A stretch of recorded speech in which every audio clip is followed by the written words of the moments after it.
Welcome back to another exciting episode of Will It Run Snowblower Edition. Got this fancy yard machine right here. She's a beaut, Clark. Nope, just kidding. Just kidding. I was thinking we'll do a cold start on the General Lee. I'll give you some updates. Just get you the info, go over a few things on the car. So let's get started on that cold start. So, here in Wyoming, it's a winter wonderland. It's not as cold this year as it has been in the past, but it's cold enough. It's cold enough.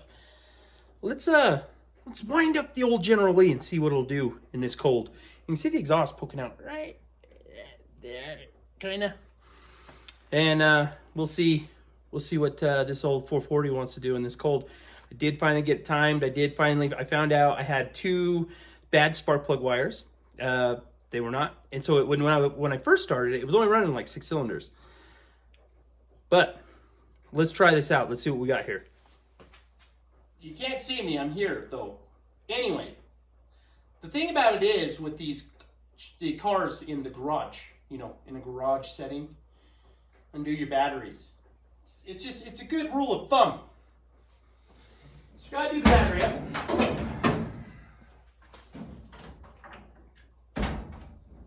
Bam. Just like that.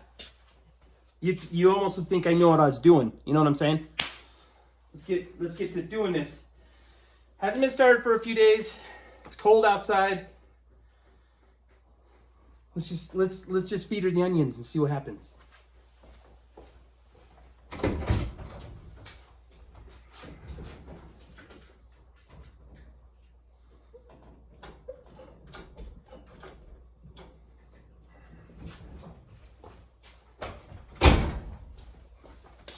This is the kind of stuff that happens. I forgot my air cleaner.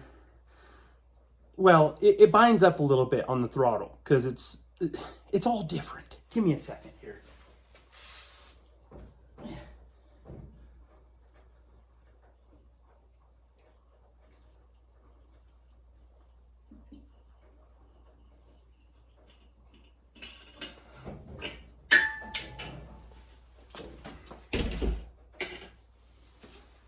Okay.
Everything seems to be really good with this RV 440. That stands for recreational vehicle, just so you're aware. A lot of people say they got their RV cams. I almost wonder what kind of Winnebago they got their cam out of. Let's check oil pressure here. This is something silly. I want you to see this. Ever since I bought this car, it's had this kind of oil pressure.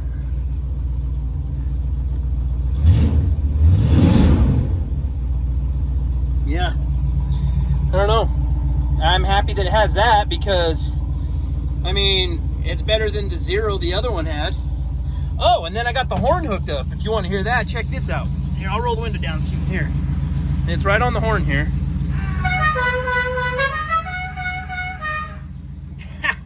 Yep. So now I'm gonna let it run until it gets up to temperature. I'm not gonna sit and make you guys sit here and watch that. Oh yeah, the interior, I haven't done a whole lot of interior shots of this. All tan. I didn't do these because they were just, it was good. It was good, so leave it good. You know what I'm saying? Don't mess with it. If it ain't broke, don't fix it. So the gauge cluster was good. All that stuff. I like it. A little patina on there. It looks like the car's being used. But the dash pad, that's the original dash pad. It's painted. You can see where it's rubbing off a little. Perfect. Looks like the TV show. I've dubbed this one Lee number 3. I did the markings like you would see in Warner Brothers, like right here. Above the VIN tag. Yep, just single hoop roll bar. Did the back seat. The back seat's all done. Carpets. Bow and arrow.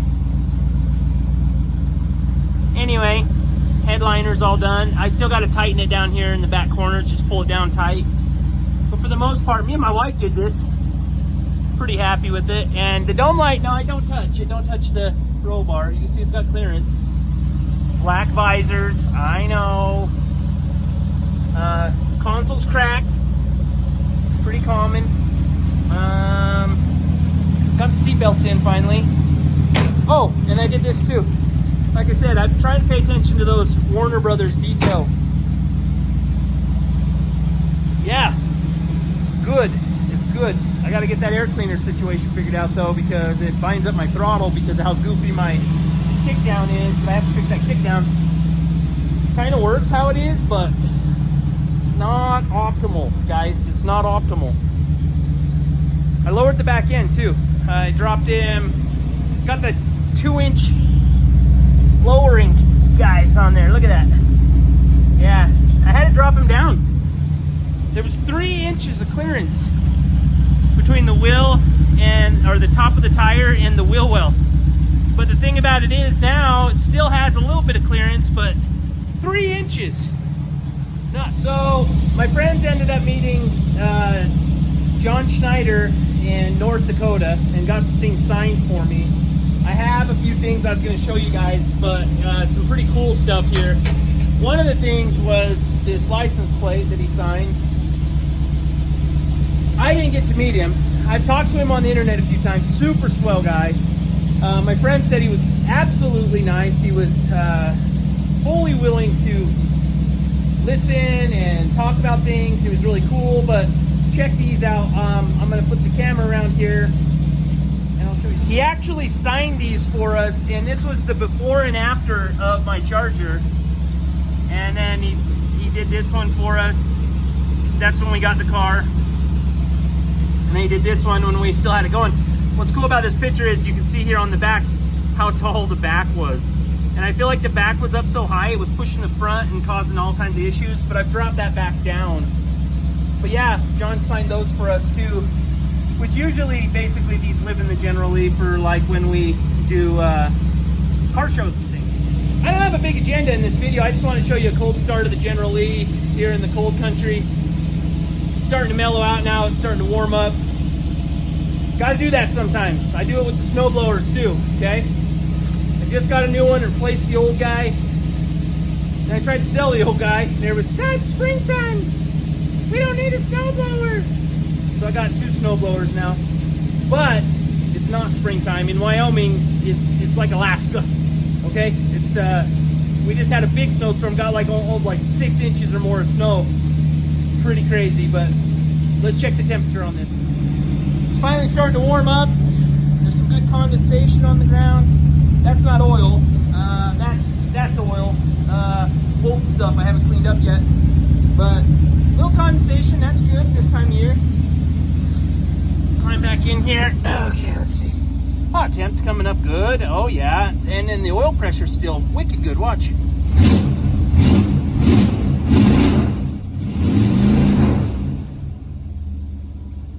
Yeah, buddy. Yep. I still got to get all my heater box in. It's not up under there or nothing. You can still see the kill mat, but got to get all that in there. Yeah. There's a trim piece right here that goes on, and I got to find these little doodabbers that go in there that hold it to the thing. I had the trim piece, I just don't have the little plastic retainers that you run the screw into. Yeah, I don't know where to even find them, so, but anyway, I covered these seats. You would notice that there's supposed to be buttons. And like I said in the previous video, I left those off because I don't want them catching people's pants and tearing the upholstery, because I know I built this so my kids could enjoy it too. You know, I want my kids to be able to jump in and out of it without me going, hey, careful on the upholstery, like we used to hear a lot when we were growing up.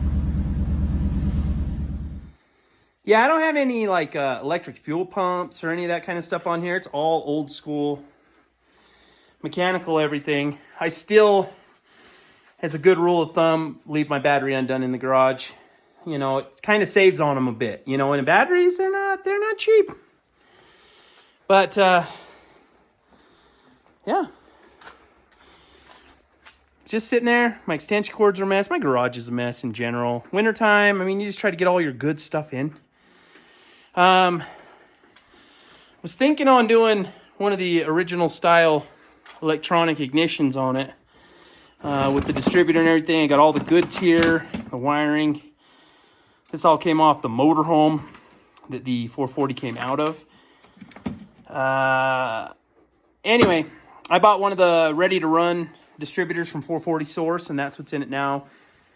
I thought that might have been the problem, but it wasn't the problem. The problem was fouled spark plugs and 2 spark plug wires that weren't crimped properly. And anyway, went ahead and got those guys going good.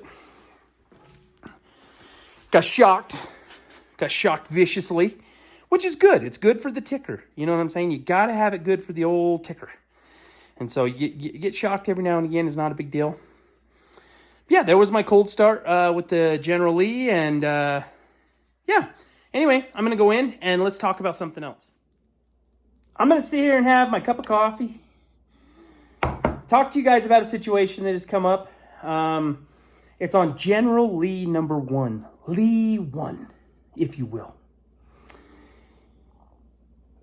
There's a lot of guys on the internet right now kind of shaming the car. And it's, in turn, I feel like it's kind of indirectly shaming the new owners and things of General Lee number 1.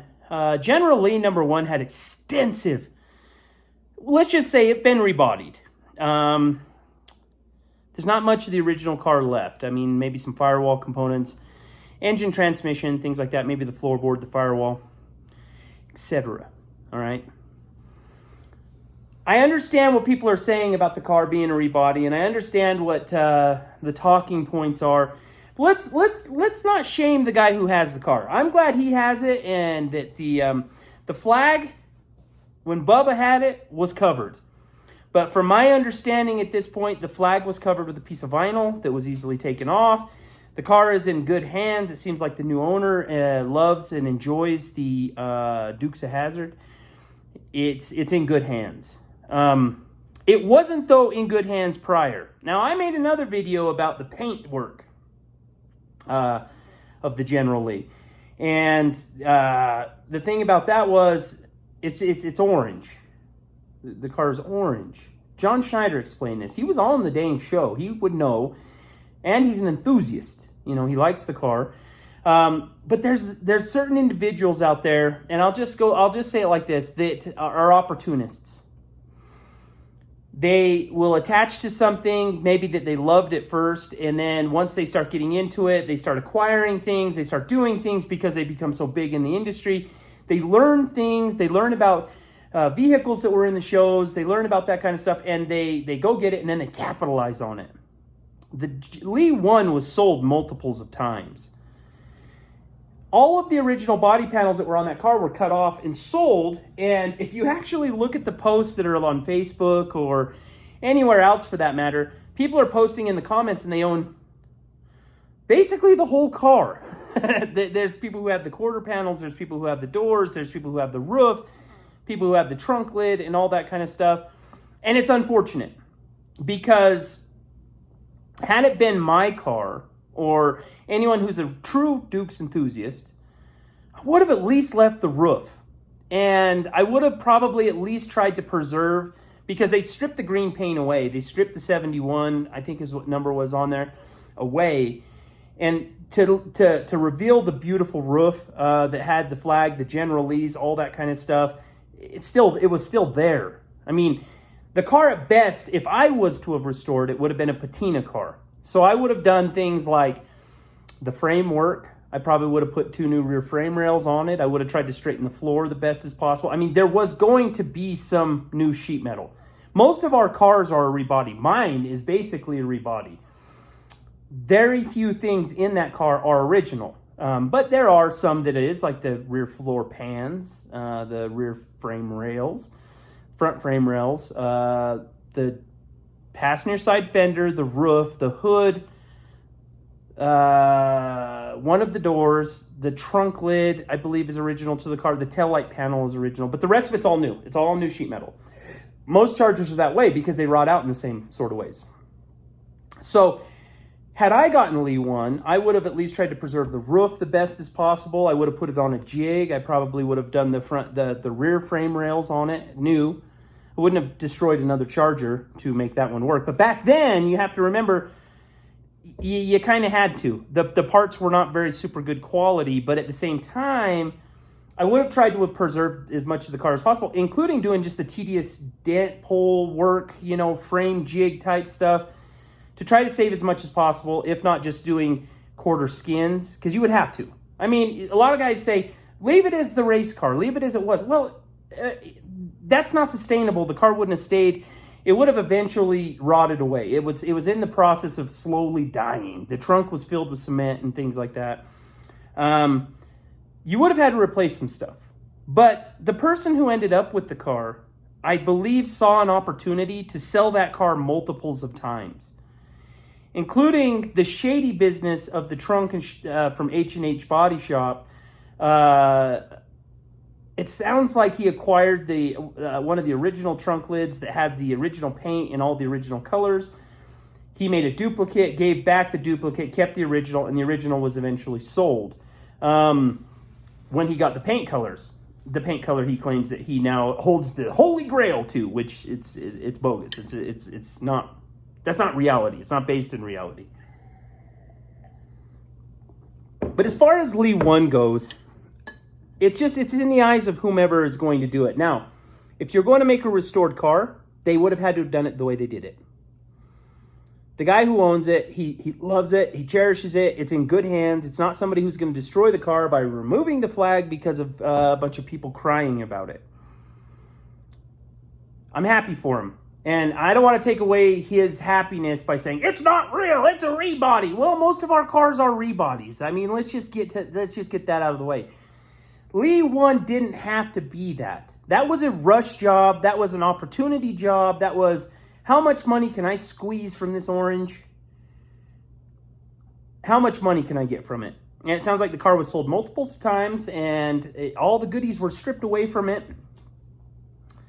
Let's don't forget, okay, that the new owner is a good person, it seems like, and wants to preserve the car, loves the car, adores the car, paid a lot of money for the car. Let's don't strip that from them. In all ways of speaking, he owns General Lee number 1. How much of it's original? Not much. That doesn't take away from the fact that it's Lee 1. And it has a cool heritage, and it's neat, and it is exactly what it is. It's unfortunate that so many people own parts of that car, and there's nothing that can be done with it. I guess start putting another car together and use those parts and beat them straight and take the time and get you, some metal shaping tools and go to town and build something cool and put it together and make it the 71 car with the original parts, the roof, acquire all those parts, put it together. My biggest point with this is I think that people need to understand that the guy who has Lee 1 has something neat. It's historic, and we shouldn't be shaming him. It was not his fault. And the car is still exactly what it is. It's Lee 1. If only by VIN number only, it's Lee 1. Things could have been done differently, but that's why you have to watch for opportunists who come into a hobby. When they come into a hobby, they're going to seize opportunities. And opportunities like that was to, like I said, squeeze that orange for all of the juice it can produce. And that's what happened to Lee 1. But let's don't make it such an issue that the new owner is shamed for owning Lee 1, because he does. He does own Lee 1. And it is Lee 1 in all the senses of the word. Just like many of our Chargers that we have right now. They're not they're not entirely 1969 Dodge Chargers anymore. The sheet metal was well, you know, if you've built one, you know what I'm talking about. My car is not a Dukes of Hazzard car. Mine is an absolute replica of something that you would have seen on the TV show. I went with the paint. I went with all the stuff. I did all the things that I could. It's not 100% accurate. It never will be. But it brings smiles. And it brings happiness to people. I see grown men come up and almost get teary-eyed. I've never seen one of these in real life. You hear it a lot. So, guys, the moral of my story here is watch for the opportunists that are in your hobby. Watch what they do. Try to preserve history. Try to take care of history. I've seen some of the original cop cars. There's one in particular I see on the internet all the time. It's patinaed. It's rough. They left it the way it was when the General Lee jumped over it, you know, and that's cool. I think that's cool too. I would personally I would start making it 100% mechanically sound. That's what I would do. And rebuilding engines, stuff like that is good. Getting rid of rot, cutting sheet metal, replacing things, blending the paint so it looks like it. Maybe don't touch the patina. To each their own. But guys, there's my thoughts on that situation. And let me know what you think in the comments. Let me know if I'm totally wrong. But I'm not necessarily sure about Travis Bell's intentions on all this. I think it was an opportunist. I think he came into it loving Dukes. And I think he came out of it with pockets full of cash because of Dukes. But the guy who owns General Lee #1 right now, good for him. I'm happy for you, buddy. That's neat. I'm really glad that you had the money to buy the car. I'm glad you got it back from somebody who didn't maybe appreciate it as much as you did. Preserve it. Preserve that history. And that car will live on for a long time because of the rebody. And that's one thing that we can all agree upon, is that the car is better off for it, I suppose. It would have been nice to have some of the original sheet metal on there. It would have been nice to at least have retained the roof. Restore that. You can. There's ways. It's just like frickin' being an archaeologist. You're going to spend a lot of time and you're going to spend a lot of money. Is it worth it? Yeah, it probably would have been worth it with that car. Not when an opportunist has it. Take care, you guys. I'll be back with more stuff. Stay tuned. Hopefully we'll get some warm weather. We'll go do some driving stuff with the General Lee. And I got a drone. I got to get a battery for it. And all that kind of stuff. But stay tuned. We'll be back with more stuff.